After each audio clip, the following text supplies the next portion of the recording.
అన్ని ఫ్లైఓవర్ల పైన అన్ని ఫ్లైఓవర్స్ మన సైబరాబాద్ లిమిట్స్లో ఉన్న అన్ని ఫ్లైఓవర్ల పైన ఇవి మన కమర్షియల్ వెహికల్స్ అలాగే స్లో మూవింగ్ వెహికల్స్ ఈ ట్రాక్టర్స్ వీటి కూడా ప్రవేశం లేదు. వాళ్ళు ఏదైనా పోవాలనుకుంటే ఎట్టి పరిస్థితుల్లో పక్కన ఉన్న సర్వీస్ రోడ్డు నుంచి పోవాలి. దానిపై ఎట్టి పరిస్థితుల్లో వాళ్ళు ఫ్లైఓవర్ ఇవ్వడానికి అనుమతి లేదు.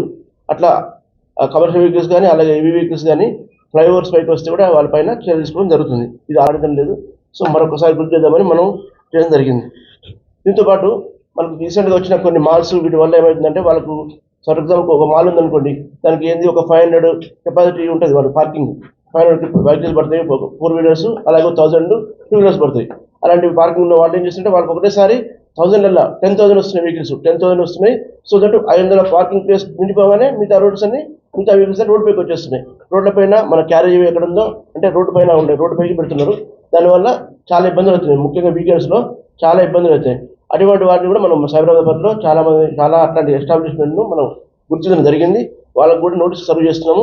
సర్వ్ చేసి వాళ్ళకి కొంత టైం ఇవ్వడం జరుగుతుంది. ఆ టైంలో కూడా కనుక వాళ్ళు సర్వ్ చేసుకొని ప్రత్యామ్నాయంగా వాళ్ళు వేరే పార్కింగ్ ప్లేసెస్ కానీ ఐడెంటిఫై చేసుకొని పెట్టుకుంటే ఓకే. అదర్వైజ్ మన చట్ట ప్రకారం చర్యలు తీసుకొని అవసరమైతే తప్పని పరిస్థితులు అయితే వాటి క్లోజ్ చేయడం కూడా జరుగుతుంది. అది కూడా చర్యలు తీసుకుంటుంది దానికి కూడా.